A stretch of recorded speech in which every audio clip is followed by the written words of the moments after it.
금요일 밤을 이렇게 매번 기다리면서 이런 생각이 들어요. 그 이창동 감독이 만든 영화죠. 그 오아시스라는 영화 여러분 다 보셨죠? 저는 그 영화 처음에 보고 너무 충격을 받아가지고 그 여진이 굉장히 컸습니다. 그리고 한 3번 본 것 같아요. 제일 먼저는 그 배우들의 연기력에 놀랬고, 두 번째는 우리 한국에도 이런 영화가 만들어지는 시대가 왔구나 라는 데 또 놀랬고, 세 번째는 그 이창동 감독이 그 연출하는 얼개를 유심히 보면서 이분은 역시 그 영화인이다, 참 천재다 라는 그런 면을 몇 군데서 발견을 합니다. 혹시 여러분 그 오아시스의 엔딩 장면 기억나세요? 경찰서에 붙잡혀 있던 설경구 씨가 거기 그 무슨 종구로 나오나 이름이 제가 불명치 않은데 좀 이렇게 지적인 능력이 떨어지는 분이죠. 모든 행동을 충동적으로 하는 분입니다. 그러다 보니까 사람들한테 따돌림도 당하고 오해도 받고 또 이제 경찰서도 들락달락거리고, 말하자면 완전히 사회에 소외된 계층이죠. 이분이 우연찮게 더 심한 장애를 앓는 문소리 씨가 배역을 했죠. 그 여인과 사랑을 하게 됩니다. 근데 세상은 그들을 곱게 보지 않고 자꾸 이렇게 갈라놓고 떼놓습니다. 그러다가 경찰서에 붙들려 있다가 목사님 한 분이 면회를 가요. 그래서 형사들한테 부탁을 합니다. 기도할 때만이라도 수갑을 좀 풀어주면 안 되겠냐고. 그것까지 경찰관들이 거절을 못하고 수갑을 풉니다. 기억나실 거예요.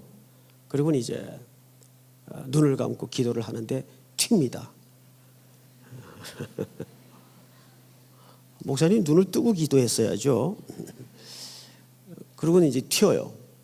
누굴 찾아가냐면 바로 자기 가슴에 들어와 있는 그 심한 장애를 가진 여인을 찾아가요. 찾아가는데 그 여인이 사는 집 밖에 나무가 한 그루 있습니다.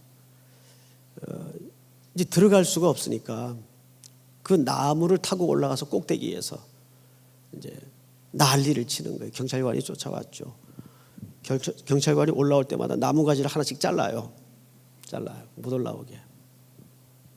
그러면서 이제 동네가 발칵 뒤집히는데 그 소리를 듣고 아주 불편한 동작으로 기다시피 해서 문소리 씨가 창문을 열고 그 신음도 아닌 괴성에 가까운 소리를 내면서 그 불타는 마음을 나무 꼭대기에서 위기에 있는 자기 연인에게 사랑을 쏟아보내죠. 참 아주 뜨거운 장면입니다. 모양새는 그렇게 설치가 되어 있어도 그때 라디오에서 2곡의 음악이 나와요. 나는 그 첫 번째 곡은 굉장히 그 아주 고수가 부르는 노래인데 누군지를 몰랐는데 알고 보니까 그 당시에 얼굴 없는 가수 역할을 했던 김범수 씨가 부른 발라드풍의 노래예요. 첫 곡은. 그리고 거의 끝날 무렵 그 마지막 노래는 아주 이상한 노래가 나옵니다. 그 상황과는 전혀 반대되는 경쾌한 세상 노래가 나옵니다. 쿵짝쿵짝 하면서 이 배경음악 하나도 그 배치가 감독의 의도를 담았지 않는가 하는 느낌이 들 정도로 안 어울려요. OST 자체가 안 어울려요. 근데 그건 의도적이었다고 봐요. 이렇게 세상 한 구석에서는 절절한 사랑으로 연약한 사람들끼리 아파하는데 세상은 그 현장과는 너무 동떨어지게 아주 경쾌하고 유쾌한 그 노래가 마지막 OST로 흘러나오면서 영화는 끝이 납니다. 이 영화가 우리나라에서도 히트를 쳤지만 외국에서 대단한 충격을 줬다 그래요. 평가에 의하면. 금요일 밤은 꼭 그런 것 같아요. 우리는 이 자리에 모여서 절대자이신 하나님과 나라는 개체와 정말 절절한 만남을 갖기를 원해서 한 주간의 삶을 묶어서 이 자리에 오지 않습니까?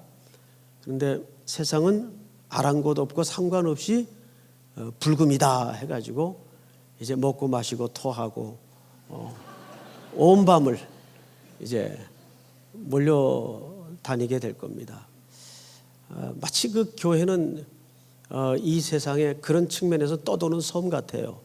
그러나 오늘 낮에도 오전에 일찍 잡혔던 약속이 있어서 어제 비행기가 늦게 도착을 해가지고 아주 밤 12시 다 돼서 집에 도착을 했습니다. 아침에 이제 좀 일어나서 그분과 약속을 했기에 만났어요. 제가 이제 그분을 좀 먼저 보자 그랬어요. 그분은 나이는 뭐 저보다 한 열 몇 살 아래 후배 목사님이지만 이 기성 교회와 시대의 고난 앞에 아주 맨몸으로 맞서서 아주 외롭게 바보 같은 목회를 하는 후배예요.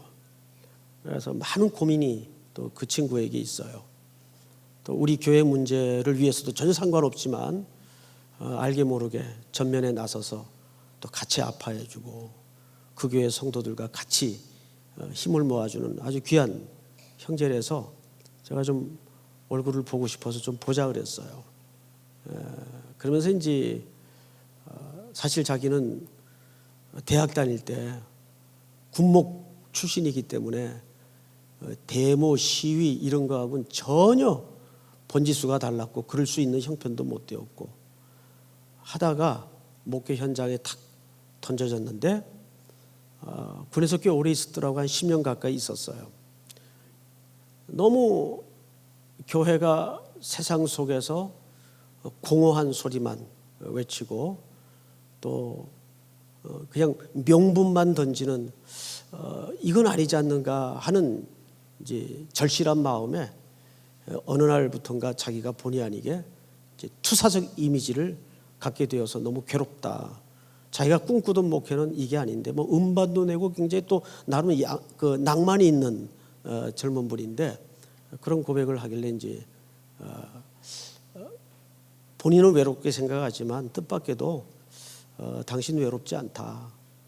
그래도 어딘가에는 당신과 같은 뜻과 의지를 가지고 또 함께 동지적 마음으로 하나님 나라를 위해서 묵묵히 애쓰고 수고하는 교회가 있고 청년들이 있기 때문에 걱정하지 마라 하는 이제 격려를 했습니다.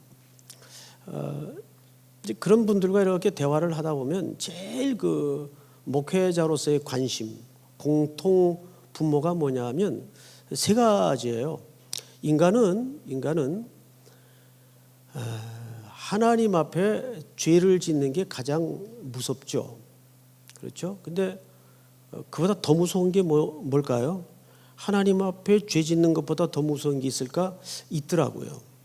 그 죄에 대해서 무감각한 거죠. 더 무서워요. 근데 그거보다 더 무서운 게 있더라고요.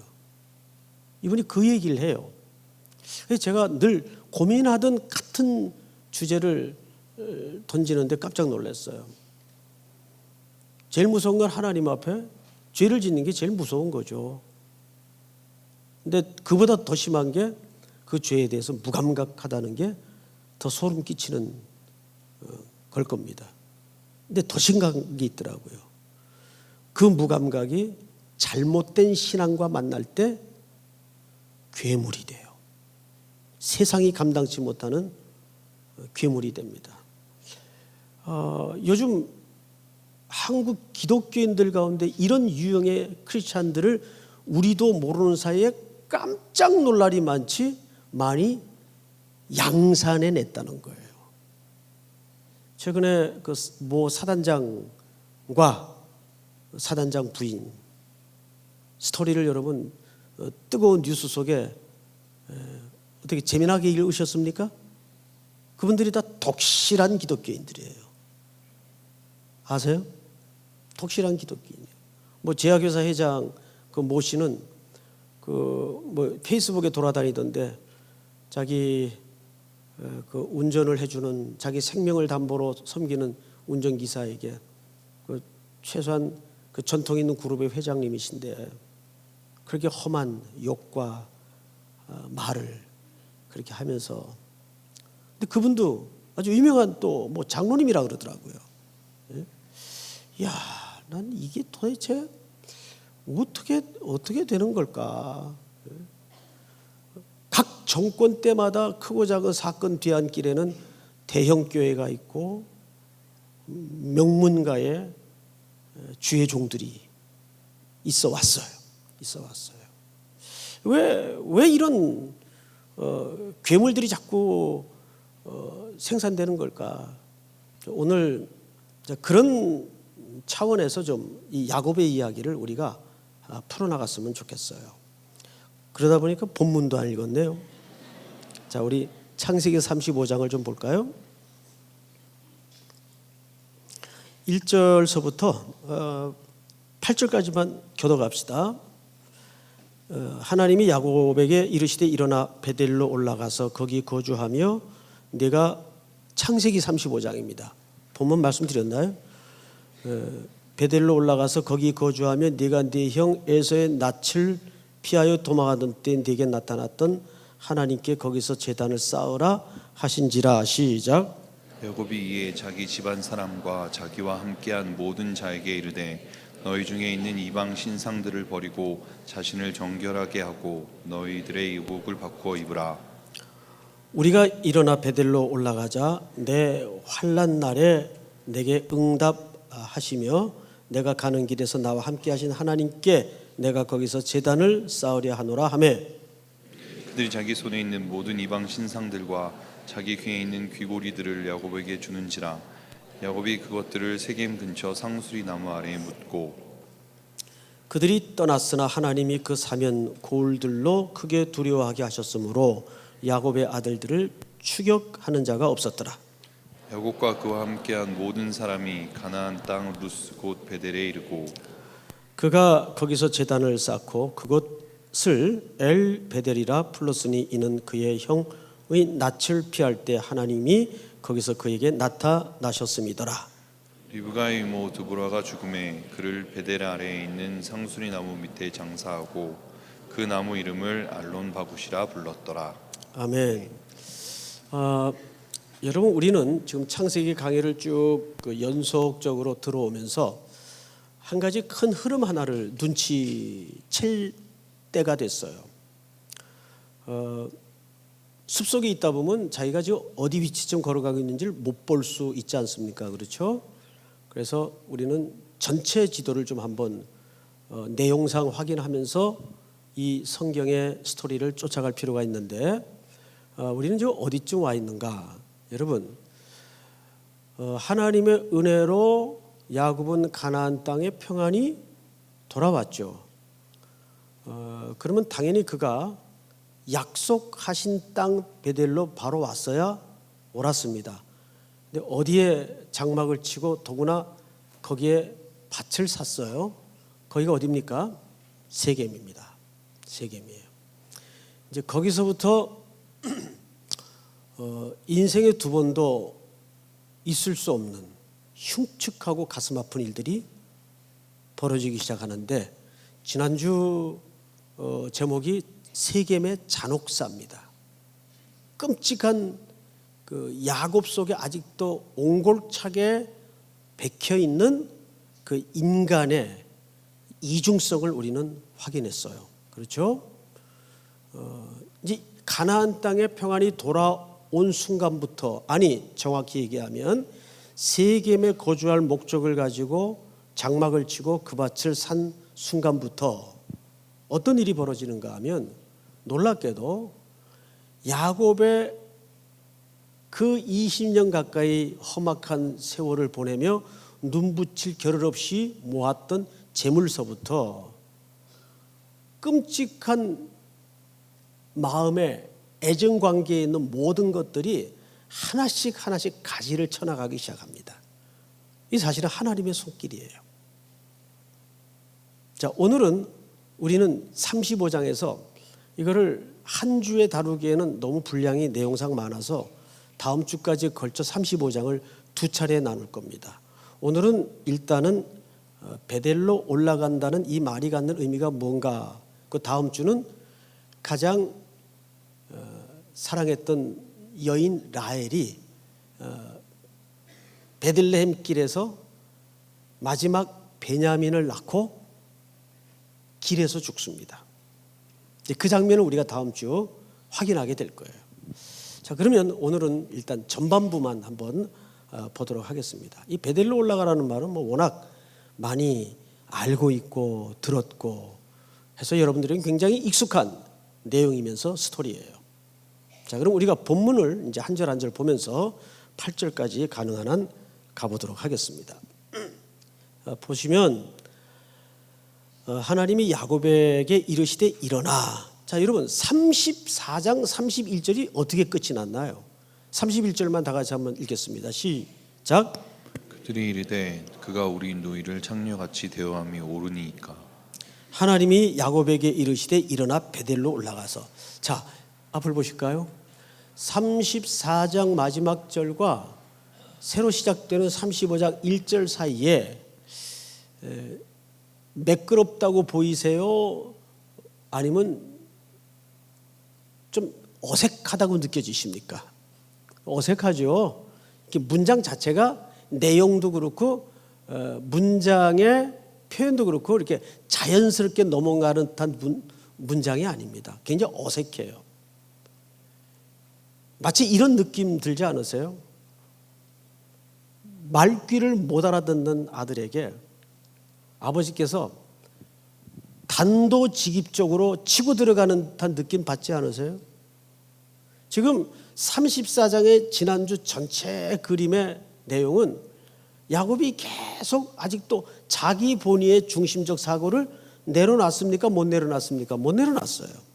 심지어 딸의 그 비극 앞에도 자아를 포기하지 못하고 있어요. 오히려 주변 인물들을 통해서 야곱의 야비함이 더 극명하게 드러납니다. 그렇죠? 예. 그러니까 오죽하면 아들들이 34장 31절에 뭐라고 버럭 소리를 지르냐면 그가 우리 누이를 창녀같이 대우함이 그러면 옳습니까? 라고 항의를 해요. 당신의 딸도 아니에요. 우리 누이입니다. 여기에 그 아들들의 아버지에 대한 그 한이 얼마나 깊은가를 여러분 보이지 않으세요? 아버지 딸이 이렇게 돼야 이게 보편적이고 맞는 가치 아닙니까? 그런데 디나는 누가 낳은 딸이었다고요? 바로 첫째 부인 레아가 낳은 마지막 자녀예요. 사랑하지 않았던 여인이었어요. 그리고 지금 이 항의하는 아들들은 바로 그 디나의 친오라비들입니다. 그냥 가정 속에서 그들이 겪었던 이 야곱의 편애적 편견 때문에 얼마나 자녀들로서 또 아팠을까요? 34장 31절은 그렇게 끝이 나요. 그런데도 야곱은 지금 눈만 멀뚱멀뚱하게 앉아있고 말귀를 못 알아들어요. 그러니까 하나님이 야곱 귓구멍에다 대고 아예 내비게이션을 그려줍니다. 베델로 가라. 뭘 너 눈 그렇게 뜨고 생각하고 앉았냐? 베델로 가! 그 왜 베델일까요? 여러분 오늘 설교의 제목은 한번 따라서 해볼까요? 왜 베델이어야 하는가? 혹시 여러분들 가운데 야곱이 베델에 도착했을 때가 창세기 28장이에요. 형 에서의 낯을 피하여 도망하던 길에 만났던 기억이 지울 수 없는 장소입니다. 그는 노숙을 했어요. 그 말은 가다가 잘 곳이 없었다는 정도의 약한 개념이 아니고 세상 하늘 천지에 아무도 그를 맞아줄 사람이 없는 철저한 외로운 상태였다는 뜻이고 홀로였다는 뜻입니다. 그 당시에는 아무리 고대 사회라도 유대인들은 나그네 환대법이 있어서 자기 지역에 들어오는 길을 가던 나그네에게는 숙소를 제공할 의무가 있어요. 그마저도 환대하는 가정이 없었다는 얘기예요. 그러니까 야곱이 얼마나 외로운 처지에 던져져 있었는가를 설명해 주는 겁니다. 근데 그 장소가 어디입니까? 아니죠. 베델이 아니죠. 어디입니까? 베델 아니야? 베델이 아니죠. 루스. 베델은 나중에 고쳐진 이름이죠. 루스라는 곳입니다. 기억나시죠? 예. 베델의 원래 이름이 뭐예요? 루스예요, 루스. 그러면 그 이름을 베델로 바꿀 때는 그 이름에 어떤 문제가 있었을 거예요. 예? 그렇겠죠?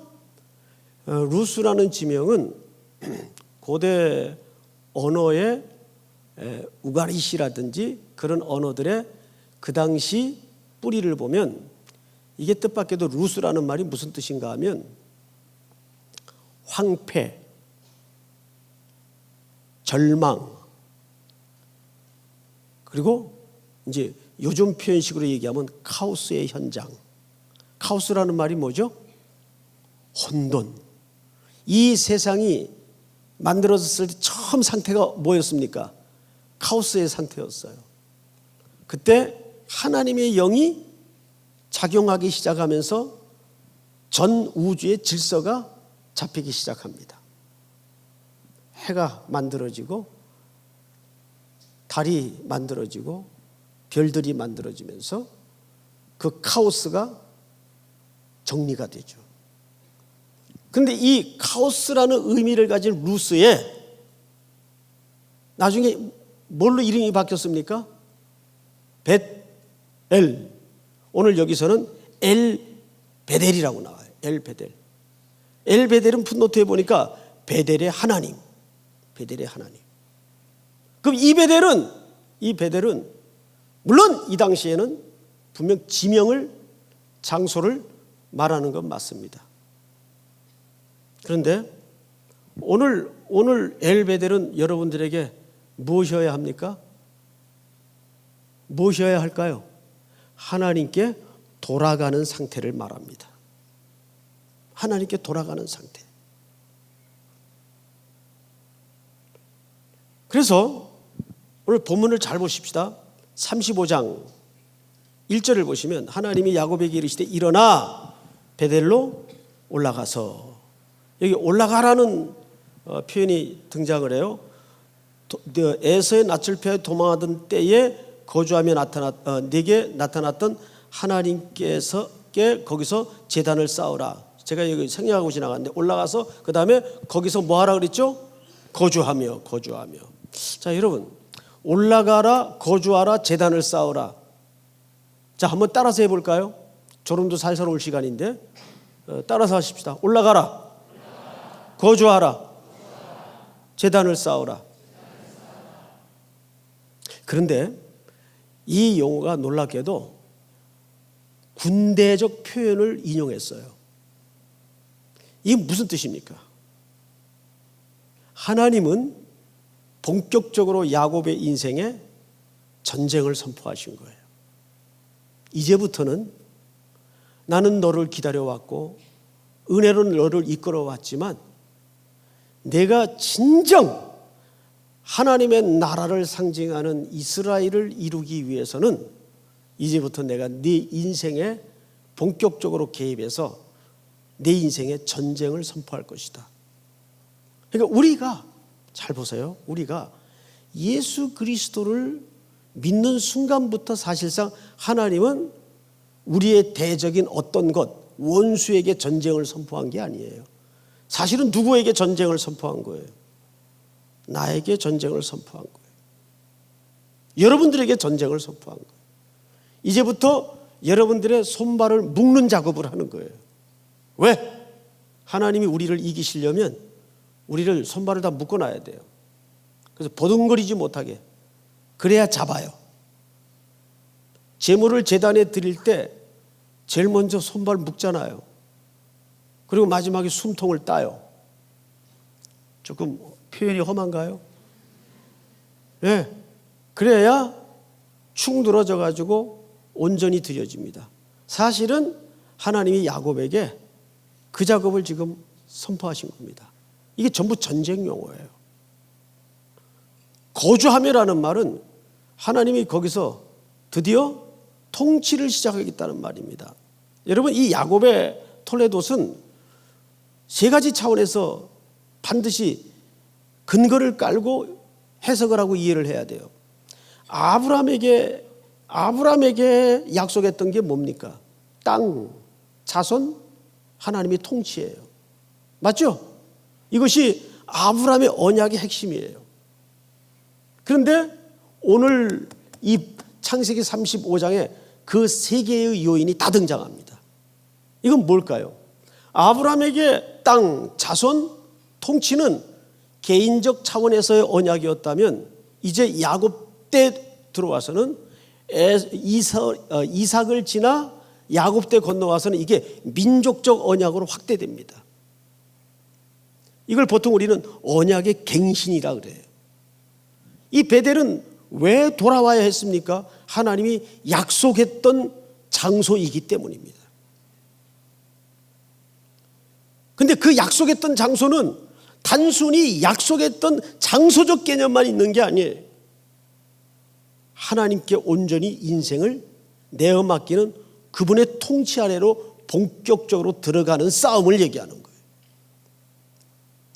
제가 아까도 우리 교육자 이제 여러분하고 저녁을 먹으려고 좀 일찍 장소로 가는데 오늘 한 서너 시, 5시 요 정도 시간에 얼마나 더웠습니까? 여전히 햇빛은 그대로 있고 종일 달구었던 지열이 막 올라오는 그런 시간입니다. 근데 한 노숙자 한 분이 그 우리 교회 앞에 그 쉼터 같은 데 있죠? 거기 축 늘어져 가지고 눕지도 못하고 앉아 가지고 책을 열심히 읽고 계세요. 책을. 그래서 이제 궁금해 가지고 옆에 조용히 가서 앉아서 아유, 더운데 무슨 책을 그렇게 열심히 읽으세요? 그랬더니 처음에는 쳐다보지도 않고 말을 잘 안 해요. 글자가 빼곡히 있는 책인데 더 궁금해지더라고요. 그래서 가만히 보니까 그 글자의 그 패턴들이 아주 낯이 많이 익은 패턴이에요. 저거 분명히 내가 옛날에 많이 읽었던 무협지 같은데. 그래서 제가 무협지 읽으시는군요. 그랬더니 웃어요. 어떻게 하세요? 그래요. 저도 이거 많이 읽었죠. 제가 읽은 무협지 이름만 대볼까요? 한 10권이 넘습니다. 제목만 10개가 넘습니다. 이렇게 쭉 기억나는 것만 읊어줬더니 막 웃어요. 이거 언제 읽으셨냐? 그래서 중학교 때 많이 읽었다고. 그러면서 보통 이렇게 다른 남는 시간에는 뭐 하시냐고 그랬더니 더워서 밤에 잠도 못 잔대요. 너무 더워가지고.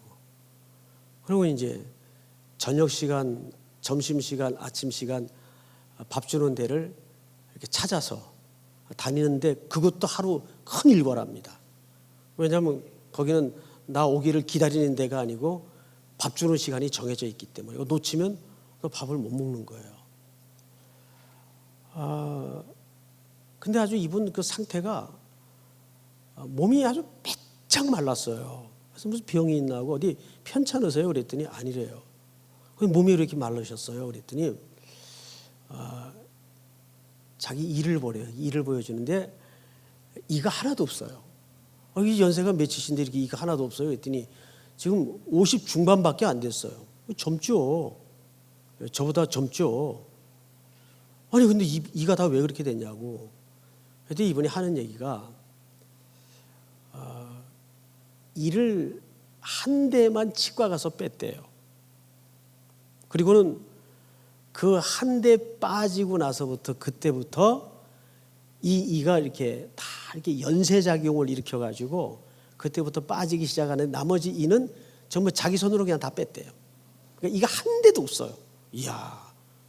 그래가지고 어떤 음식을 먹어도 이게 씹지를 못하는 거예요. 그러니까 이제 그 물르는 음식만 그냥 대충 입안에서 우물우물 해가지고 넘기다 보니까 살이 찔 수가 없죠. 바짝 말랐더라고요. 그래서 이제 물 한 병 사드리고 제가 물었어요. 가족은 있냐 그랬더니 대학 졸업한 딸이 하나 있죠. 연락은 돼서요. 가만히 계시다가 제가 끊었어요, 연락을.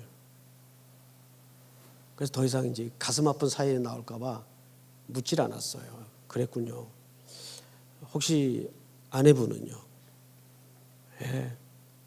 제가 40대 때 먼저 세상 떠났어요, 그래요. 그래서 제가 그러면 가정도 있으셨던 분인데 왜 이러고 생활을 하시냐고. 그랬더니 한참 대답을 안 하다가 툭 그냥 어쩔 수 없이 한마디 이제 대답을 꺼내놓는데 다 술 때문이에요, 그래요. 다 술 때문에 그래요. 그 술 알코올 중독이에요, 이분이. 그래서 끊었냐 그랬더니 아직 못 끊었대요. 자기 인생은 뭐가 이렇게 쉬운 것 같은 인생이었답니다. 그 술, 이제 제 표현으로 말하면 그 술귀신에 씌워가지고 술에 붙잡혀서 술의 지배를 받고 술의 통치를 받아서 인생이 그냥 그렇게 아내도 그 술 때문에 마음고생하다가 무너지고 사랑하는 외동딸과도 다 소식이 끊어지고 그러니까 결국은 자기가 그 술의 영향을 받아서 자기 인생은 이렇게 됐다는 거예요. 그러면 그 술 때문에 무너지기 전까지는 무슨 생활을 하셨냐 그랬더니 이분이 그 외항 그 배 잡는 고기 있죠? 그걸 타셨던 분이에요. 그 뭐라 그러죠? 고기 잡는 배. 고기 잡는. 큰 배 있죠, 큰 배. 작은 배가 아니고 큰 배를 타고 몇 달씩 고기 잡으러 갔다가 돌아오고 이런 생활을 하셔서 그러니까 그런 분들이 뭐 그렇게 생활이 어렵지는 않잖아요. 그런데 술에 그만 인생이 무너진 거예요. 그러니까 사람은 어둠의 세력의 지배를 받든지 하나님의 통치 지배를 받든지 둘 중에 하나지 중간지대는 없어요. 어느 정신과 의사가 글을 썼는데 그런 이야기를 하더라고요. 정신건강이 좋은 사람은 이쪽이든 저쪽이든 몰두하는 사람이 오히려 정신건강이 좋대요. 그런데 어중간한 사람이 생각이 많고 신경쇠약이 걸리고 불면증이 있고 어중간한 사람이 이 생각 저 생각하는 사람들. 그러니까 여러분 그럴 필요 없어요. 그죠? 하나님께 몰두하면 돼요. 예? 그게 진짜 사랑이거든요. 그런데 오늘 우리는 야곱의 인생 속에서 너무 답답한 모습을 보는 거예요.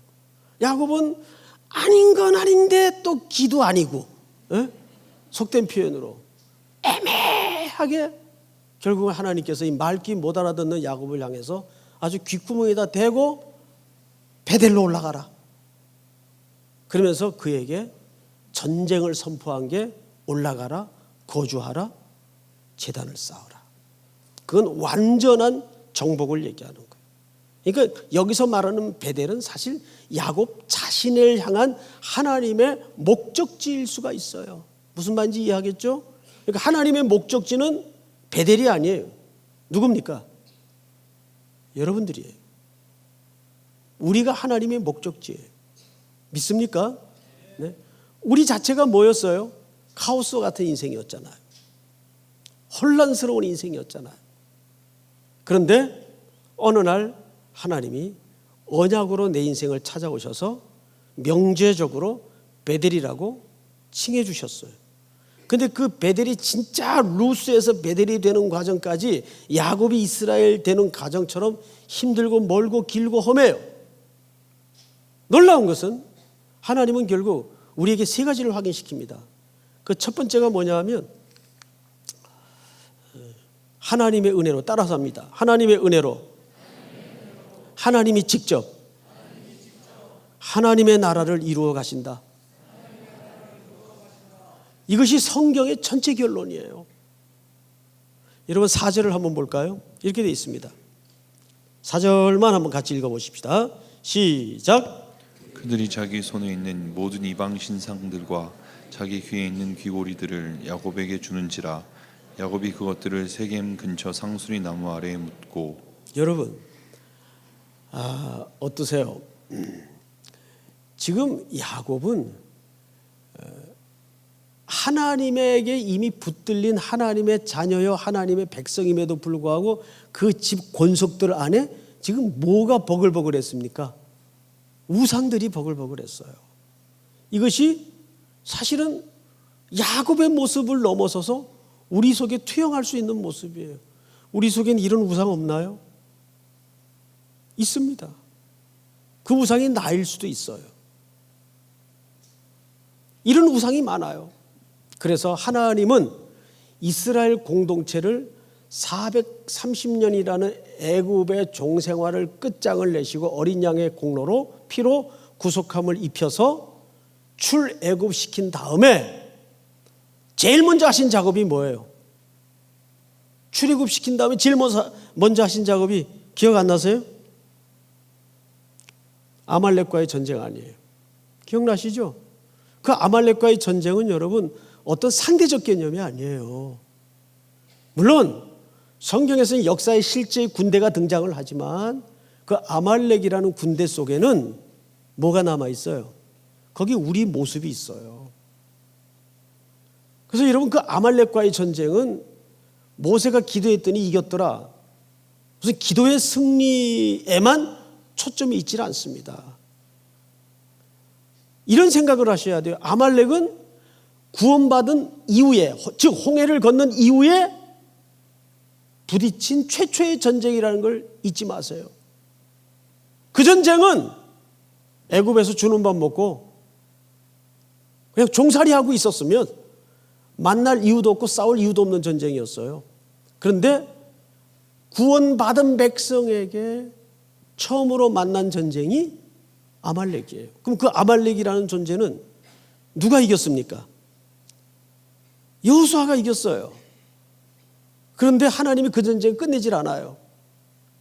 분명히 여호수아가 이긴 전쟁인데 하나님은 그 출애굽기 17장 마지막 절에 대대로 싸우리라 하셨다 하라. 하나님은 그 전쟁을 안 끝내요. 그래서 그 전쟁이 갖는 영적인 의미를 알아야 됩니다. 그 전쟁은 구원받았지만 예수의 피로 구속받은 하나님의 자녀가 되었지만 아직도 내 속에 남아있는 옛사람의 우상들, 옛사람의 그림자들을 하나님의 순종과 통치와 칼날로 은혜로 진멸하는 싸움이 무엇인가를 설명하고자 하는 것이 아말렉과의 전쟁이 갖는 영적인 의미예요. 그거는 그러니까 우리가 상대적 전쟁의 개념으로 이해를 하면 안 됩니다. 그건 곧 내 안에 예수 믿었지만 늘 분기탱천에서 일어나는 혈기, 탐욕, 음란 이런 것들이에요. 이게 뭐예요? 내가 예수의 피로 구원받았지만 아직도 내 안에 빼곡히 박혀져 있는 옛사람의 희미한 그림자들이에요. 시집을 갔으면 신랑 외에는 한눈을 팔아서는 안 돼. 남자도 마찬가지. 새로운 아내를 맞았으면 새로운 아내? 이상하다 표현이. 내가 왜 이런 표현이 나왔지? 그러니까 결혼을 했으면 그 배우자 외에는 한눈을 팔아서는 안 돼요. 여러분, 이성 간에는 우정? 그건 있을 수가 없어요. 동창회 가서 뭐 번죽스럽게 뭐 그거 다 그 글 쓰는 사람들이 그 글 속에 표현되는 상상 속의 이야기. 현실은 해봤잖아요, 다. 그렇지 않아요. 세상이 얼마나 악하고 더럽고 추잡한데요.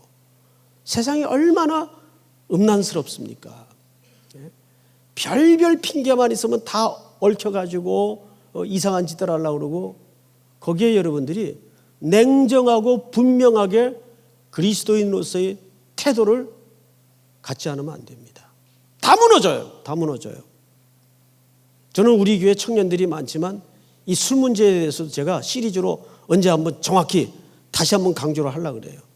술, 이성교제, 혼전순결, 이런 문제들 지금 교회 안에 다 무너졌어요. 그리고 지금 제가 준비하고 있는 그 내용 중에 하나가 그 동성애 문제입니다. 동성애 문제. 이게 지금 보통 심각한 게 아니에요. 이번에 대만에 가서도 대만의 동성애 문제에 대해서 어느 목사님하고 좀 대화를 깊게 나누었어요. 대만은 우리보다 더 장난 아니에요. 이미 남녀 화장실 구분이 없어지기 시작했어요. 대만은. 어떡하려고 그래요? 이제 같이 써야 돼요. 이런 문제서부터. 이게 왜 이렇게 무너지기 시작하는가 하면, 우리가 뭐 이 정도는 괜찮겠지, 안 괜찮아요. 이 정도가 어디 있어요, 신앙생활에. 신앙생활은 전부 아니면 전무예요. 하나님은 우리에게 헌신도 사랑도 그렇게 요구하세요. 그래서 하나님이 이 야곱의 인생에 뭘 선포하셨다고요? 전쟁 같은 사랑을 선포하신 거예요. 늘 불안한 눈빛과. 난 그 임재범 노래 듣다가, 야, 이건 성경 보고 누가 가사 썼다. 이거 누가 창세기 보고 썼구나. 그 가사에 그 야곱에 대한 하나님의 사랑이 뭐 절절하게 묻어나와. 절절하게. 여러분, 세상 노래도요, 인사이트를 주는 게 굉장히 많아요. 태평양을 건너, 그 땡벌인가요? 땡벌? 자, 이제 마무리를 좀 하겠습니다. 다음 주는 이제 라헬의 죽음이 갖는 아주 놀라운 그 하나님의 섭리를 다룰 텐데, 오늘은 우리가 여기에서 8절로 넘어가서 말씀을 좀 맺도록 하겠습니다. 7절부터 좀 볼까요? 그가 거기서 제단을 쌓고 그곳 이름을 엘 베델이라 불렀으니 이는 그의 형이 낯을 피할 때 하나님이 거기서 그에게 나타나셨음이더라. 8절 다 같이 시작. 리브가의 이모 드보라가 죽음에 그를 베델 아래에 있는 상수리 나무 밑에 장사하고 그 나무 이름을 알론 바굿이라 불렀더라. 리브가는 누굽니까? 야곱의 어머니죠, 어머니. 어머니의 리브가의 유모 드보라가 죽는 기사가 여기 등장을 합니다.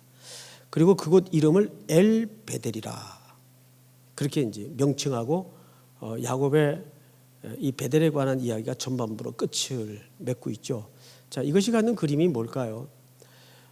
제가 이제 이런 이제 생각을 요즘 해봅니다. 우리 청년들하고 한 몇 년쯤 신앙생활을 같은 현장에서 함께해야 이들과 그 스토리가 좀 만들어질까. 엘 베델이라는 말은 이런 뜻입니다. 우리가 신앙생활을 같이 20년, 30년을 해도 거기서 하나님과 자기와 사이에 아무 스토리가 없다면 이렇게 이름을 붙일 수가 없어요. 자, 예를 들어서 이런 거죠. 저는 먼 훗날 한 20, 30년 후에 청파동에서 만난 하나님, 거기에는 수많은 이야기들이 채곡채곡 쌓여져 있을 거예요. 2012년 7월 1일 어느 날 갑자기 이 청파동의 부름을 받아서 그 청년들과 세상 곳곳을 누비며 함께했던 그 선교의 여정이라든지, 또 그들의 꿈과 같이 아파하고 고민했던 그들의 공감했던 가슴앓이라든지 한 20, 30년 후에 그때 뭐 살아있을지 모르겠는데 삼일교회를 생각하면 제가 그렇게 이름을 붙일 것 같아요. 청파동에서 만난 하나님. 말하자면 엘베델은 야곱에게 그런 드디어 하나님에 대해서 놀랍게도 눈금 하나가 쓰여진 겁니다. 이제 겨우 야곱은 하나님에 대한 사연 하나가 만들어진 거예요. 여러분, 베델로 올라가는데 제일 염려되었던 게 뭐냐 하면 지난주 세겜의 잔혹사를 통해서 주변 국가들이 벌떼첩이 일어나서 이 조그만 한 줌밖에 안 되는 가족을 덤벼든다면 당연하겠어요? 그런데 그 모든 주변 고을 부족들에게 하나님이 두려운 마음을 주셨어요. 그래서 모든 걸 다 닫아놨습니다. 그리고 이들은 평안히 하나님의 목적지 의도인 베델에 올라서 하나님께 제단을 쌓게 됩니다.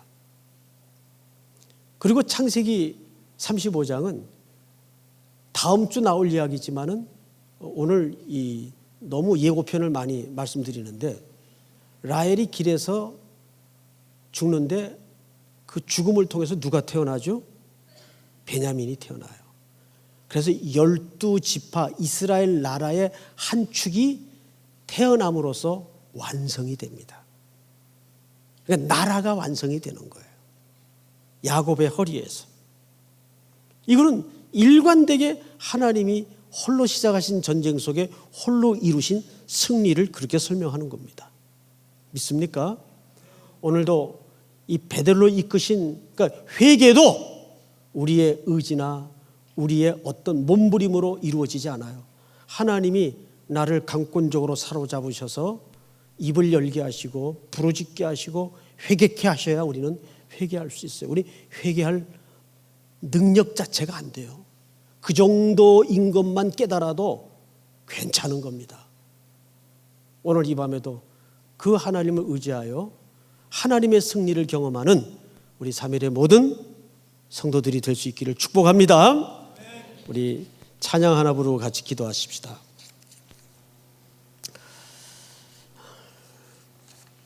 우리 내게로부터 눈을 들어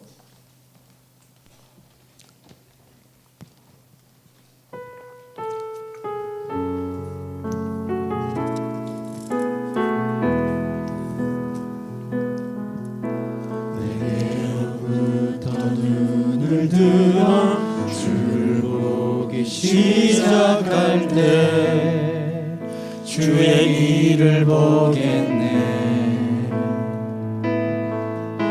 내 작은 마음 돌이키사 하늘의 꿈꾸게 하네. 주님을 볼 때 모든 시선을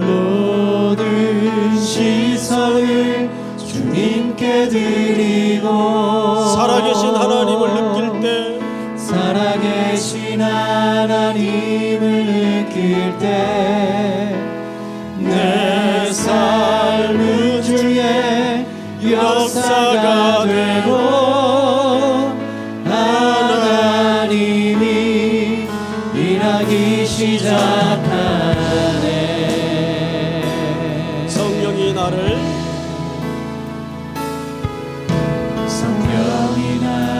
변화시켜 모든 두려움 사라질 때 주의 일을 보겠네.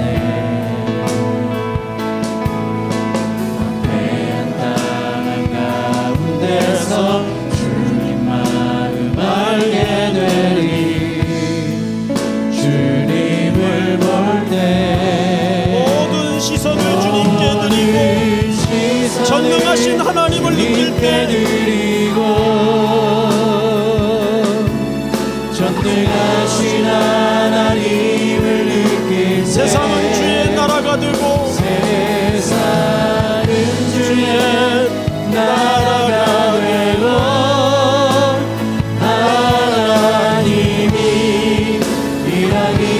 우리 다시 한번 모든 시선을 주님께 드리고 모든 시선을 주님께 드리고 살아계신 하나님을 느낄 때 새 삶은 주의 역사가 되고 하나님이 일하기 시작하네. 우리 한번 그대로 자리를 뜨지 마시고 앉아서 기도합시다. 다 같이 한번 눈을 감고 우리 오늘 주신 말씀을 먼저 마음에 차곡차곡 한번 되새김질 해보십시다. 하나님은 우리에게 베델로 올라가라, 거기 거주하라, 거기서 예배하라. 그것은 고대 사회 전쟁 무장용 선언이었습니다. 결국 그 베델은 어떤 상대적 개념, 지명적인 의미도 있지만 영적인 의미로 바로 우리 자신입니다. 하나님은 이 루스와 같은 혼돈된 우리 인생 속에 어느 날 찾아오셔서 거기에 하나님의 집, 하나님의 통치를 시작하기를 원하셨습니다. 여러분 그렇게 믿으십니까? 어둠의 권세가 술로 우리를 통치할 때는 인생 그렇게 황폐해지고 무너지고 망가집니다. 여러분 복잡하게 사지 마세요. 내 주신 은총도 재물도 모든 시간도 주님만 사랑하는데 쓰여지게 하여 주시옵소서. 오늘 그런 헌신이 있기를 바랍니다. 무엇이 여러분들을 흔들게 만들고 주저케 만듭니까? 아직도 루스가 있습니다. 아직도 삶의 카오스의 현장이 있습니다. 결국 그 결론은 황폐하게 될 뿐입니다.